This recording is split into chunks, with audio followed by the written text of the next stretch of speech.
Oh.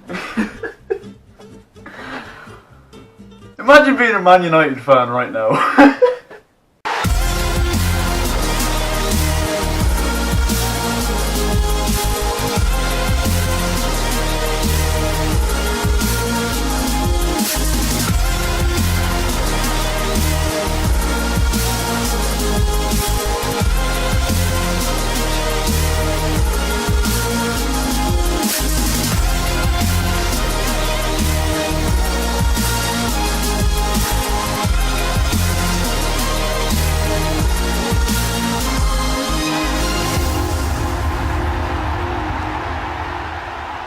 Hello guys, how are you getting on? You're welcome back to another episode of the Premier League Verdict then. And match week 3 has been and gone, and it's been quite the week, it's been fair to say. Let's start off with the early kickoff then on Saturday morning, or Saturday afternoon if you like. Wolves kicked off against the champions Manchester City at MOURINHO. Champions against champions, champions of the championship, obviously against champions of the Premier League, and both of these teams won their respective leagues by a fair distance last season, it's fair to say.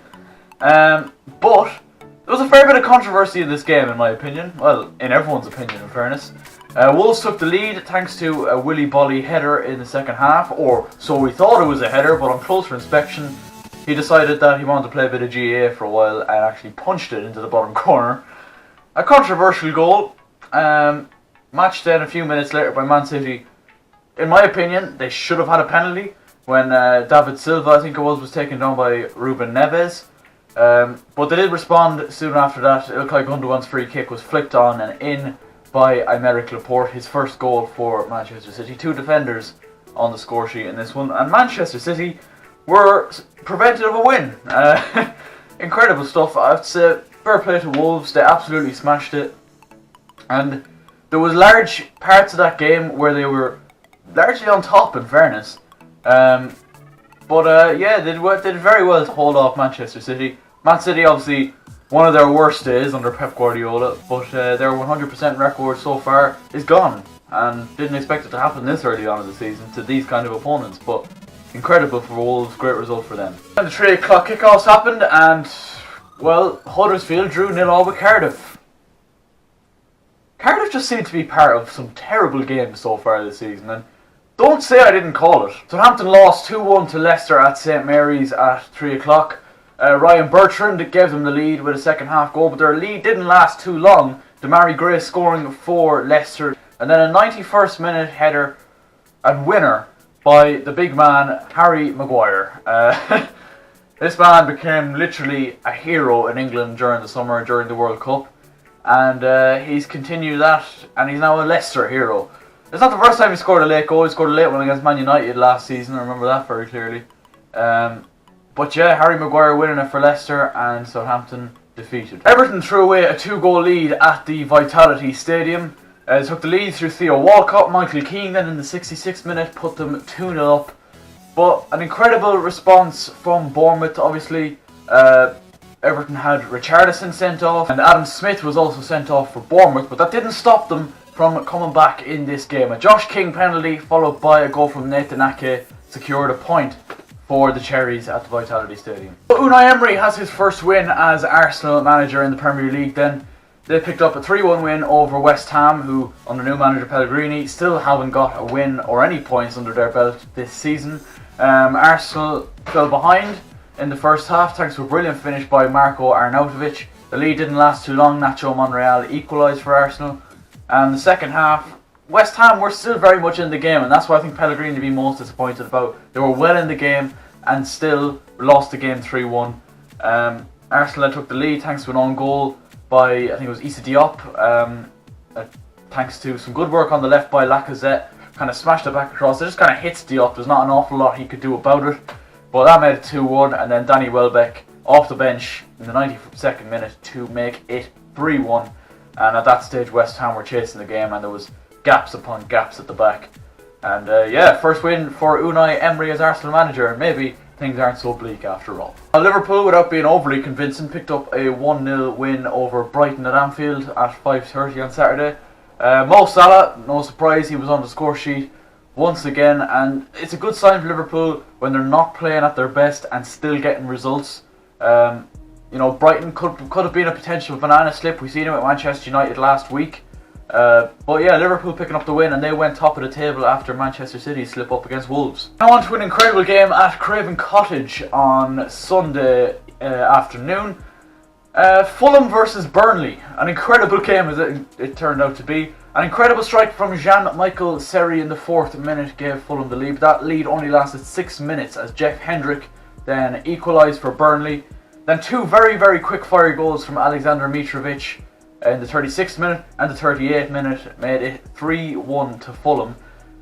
Burnley responded thanks to a goal from James Tarkowski, and Fulham won it 4-2 in the end thanks to a late goal by Andre Schürrle. And they'll be very, very happy, Fulham, that they do have their first win, and a convincing win. But Burnley, they could be in a bit of trouble at the minute. They're 3-1 down after the first leg to Olympiacos, so there's a good chance they won't make the Europa League group stage. But I think if they don't do that and they can fully turn their focus to the Premier League, solely on the Premier League, I think their form will pick up. I don't think Burnley fans have too much to worry about as of yet, but it does look as though they're going to get they're not going to make the group stage of the Europa League. So I wouldn't be too concerned if I was Burnley yet. And Watford continued their 100% start to the season. 3 wins from 3 now for them. They beat Crystal Palace 2-1 at Vicarage Road on Sunday afternoon. Roberto Pereira gave them the lead, and then a shot turned cross, I guess, from Jose Holebas made it 2-0 to Watford. And then Wilfried Zaha became Crystal Palace's highest Premier League scorer. I think it's his 24th now. He's their highest scorer in Premier League history, and he pulled them back, and that's how it finished. But if Crystal Palace were to lose Wilfried Zaha, they would be in a lot of trouble, a lot. He is so vital to them. He is pretty much their only attacking threat at the minute. But yeah, he got the goal, but it wasn't enough for them to come back into the game. Watford won the game by 2-1. On to St James's Park then. Chelsea, for the first time in 7 years, won a game at St James's Park. What is going on? I mean, we dominated the game, had, I think it was 81% possession it turned out to be, absolutely all over Newcastle, and the style of play, Rafa's renowned for it, sitting back, and he even did it with Chelsea in his time as Chelsea manager. It was, one of the main reasons we won the Europa League was because of our defensive-minded style of play. But we took the lead thanks to an Eden Hazard penalty. Now this game was covered in controversy, there's no doubt about that. The Hazard penalty, Alonso was deemed to be fouled, and on closer inspection, I'm a Chelsea fan and I'm not going to be biased, I don't think it was a penalty. I think the Newcastle player has got a foot on the ball and it's just kind of followed through on Alonso, but it's going to happen if you're slide tackling in the box. The last ditch tackle, but I think the Newcastle defender actually executed the tackle brilliantly. I don't think it should have been a penalty, but in the balance of the game, Chelsea deserved to be in front. But that lead didn't last too long. Joselu header, and there's some more controversy with this goal as well. Olivier Giroud was deemed to be elbowed by DeAndre Yedlin. Again, I don't think there was much in it, and even if there was, the whole Chelsea team stopped and kind of watched what was happening instead of actually playing on and watching the ball. Yedlin continued to play it on, crossed it. David Luiz was napping at the front post. Joselu just nipped in front of him and nodded it past Kepa in the Chelsea goal. But Chelsea ended up winning it. A Marcus Alonso shot, then hit, of all people, DeAndre Yedlin to make it 2-1 later on, and that is how it's finished. Another late show for Marcus Alonso and Chelsea, although the goal didn't go down for Marcus Alonso, only for him that goal wouldn't have happened. So 3 wins out of 3, couldn't have asked much more of that. I'd like to give a little special mention to Thibaut Courtois. How are you feeling, mate? Oh, I know, yeah, Chelsea, 3 wins out of 3, yeah, we've beaten who? We've beaten fucking Huddersfield, Arsenal, and yesterday, or Sunday, Newcastle. It's not amazing, but the reason I'm having a dig at Thibaut Courtois, he snaked his way to get out of the club, and now is sitting on the bench for Real Madrid, and Lopetegui has come out and said that, Keylor Navas's form is perfect, and he has no reason to take him out and put Courtois in, which It's just hilarious just to see the lanky string of piss sitting on the bench for Real Madrid. It's just nice. It's just nice. It warms my heart. Anyway, let's get on to the reason for the intro. The laughing stock that is Manchester United Football Club. Oh my god. They were defeated 3-0 at Old Trafford by Tottenham. And I think I heard Martin Tyler saying that it was 40-something years since Spurs have beaten Man United at Old Trafford. And it's the most amount of goals Man United have conceded at Old Trafford in a Premier League game. Incredible. Absolutely incredible. Despite an onslaught in the first half an hour, where Man United looked dangerous, Romelu Lukaku decided to miss an open goal, having done the hard work and actually rounded Hugo Lloris. They're calling it an acute but not impossible angle. He's a fucking, what is he, 60, 70 million pounds, 90 million pound striker, as United paid for him. He should be scoring that. He should easily be putting that away. If he scores that, it could easily be a different game. Not how it turned out to be, though. Tottenham, I felt, were denied a stonewall penalty in the first half when Lucas Moura was, in my opinion, fouled by Phil Jones. Like the referee, I don't see why he doesn't give it. I think he has a perfect view on it. But maybe if he sees it from the other side, maybe he changes his mind, but he didn't. Didn't seem to affect Tottenham too badly, though. They took the lead early on in the second half thanks to an absolutely wonderful header by Harry Kane. And his August hoodoo is well behind him now. 2 goals in August, 2 goals in as many games to give Spurs the lead at Old Trafford. His first ever goal at Old Trafford. And then Lucas Moura stole the show big time. He got on the end of a Christian Eriksen cross that took it away for 2-0. And Man United, after that, continued to make chances, but not really threaten Hugo Lloris. He had to make one good save from Lukaku. That's all I can really remember. He tipped one over the bar from Lingard as well. But Spurs then punished United, and Lucas Moura showed his absolute, horrendous pace to destroy Chris Smalling. And what an accomplished finish it was. Lucas Moura now is like a new signing for Tottenham. The fact that he didn't play too much last season, and when he did play, he didn't look as fit as he should have, because he was coming from PSG and he wouldn't have got an awful lot of game time there.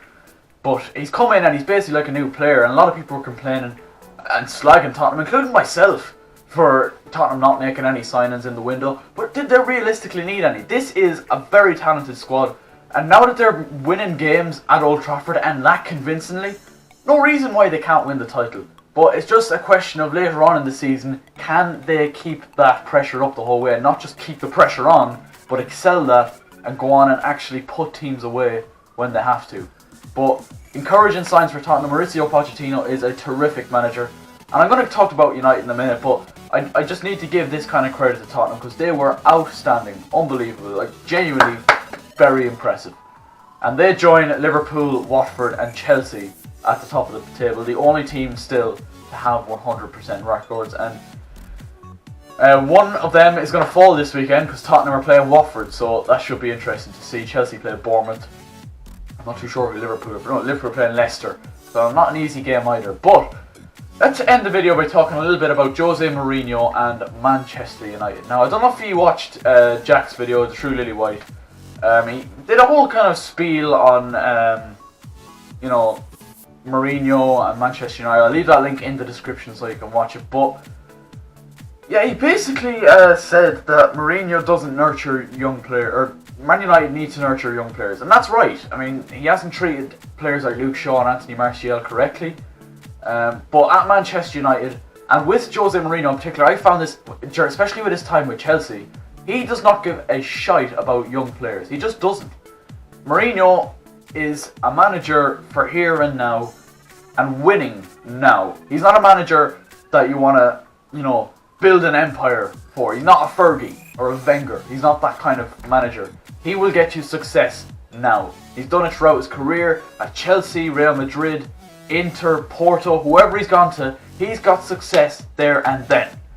You look at it, 3 or 4 years he was at Chelsea when he returned, he won the Premier League. The first time he was at Chelsea, he won 2 Premier Leagues. He is a manager for here and now. He's not a manager who's going to build a dynasty at the club, if that makes sense. What I found particularly hilarious though was the fact that he went over and started applauding the fans. He looked very emotional, I will say that. So by the time this video goes out, there's a chance he may be sacked by then, but that would be a bit annoying. But anyway, yeah, the fans were applauding some of the players, and I don't see why.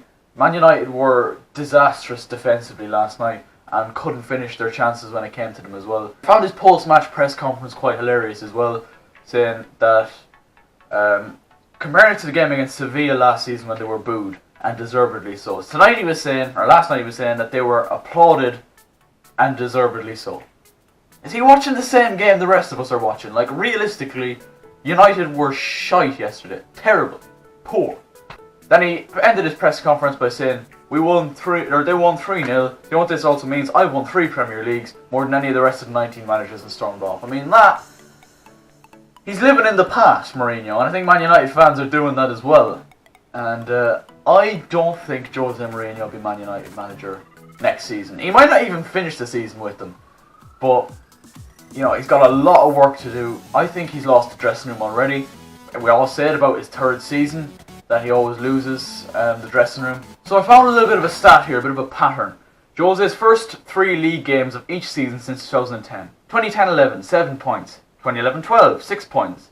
2012-13, 4 points, and he quit. 2013-14, 7 points. 2014-15, 9 points. 2015-16, 4 points, and sacked. That was with Chelsea.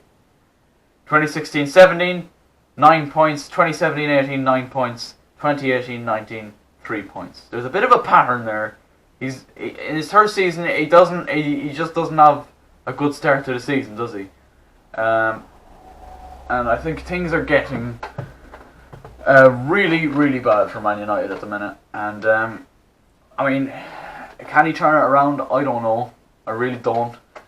It'll be interesting to see if he can turn it around, and if Ed Woodward decides to keep his faith in him. It's still early doors. I can't see him being sacked quite yet, but I think he could be struggling to keep his job by Christmas. What I found interesting as well, Manchester United squad is the 2nd most expensive in the Premier League. €747 million. As I mentioned, the 2nd highest in the Premier League, and the only team they're behind is Manchester City. There's a problem there. I mean, Jose can't say he's not had the backing.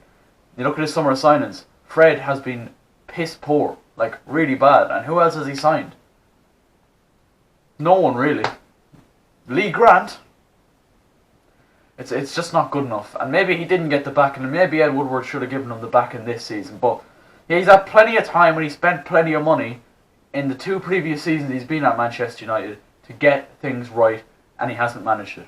So there's my thoughts on the problem at Manchester United and the rest of the Premier League results from the weekend. So yeah, thank you guys so much for watching this video. If you did enjoy it, please leave a like, and yeah, subscribe if you're new. I'll catch you guys in a bit. Good luck.